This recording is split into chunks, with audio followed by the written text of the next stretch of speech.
por se krijon deponi ilegale në parkingun e palestrës sportive Adem Jashari. Vetë qeverisja e LDK-s për mu është e pabesueshme, por ja që e vërteta është krejt ndryshe, pra siç po shihet këtu, është parkingu i palestrës sportive që qeverisja e kaluar, e udhëhequr nga LDK, e ka bërë deponi ilegale dhe ne sot si fillimisht si punë të parë si qeverisje jemi duke e bërë pastrimin e kësaj deponie ilegale. Me të vërtet, ne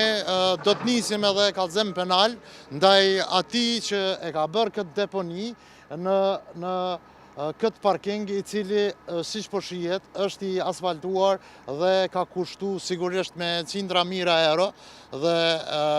qeverisja e kaluar e LDK-s e ka dëmtuar. Për mu, çdo deponi ilegale është e çuditshme dhe i bëj thirrje qytetarëve që mos krijojnë deponi ilegale në territorin e komunës së Obiliqit, por se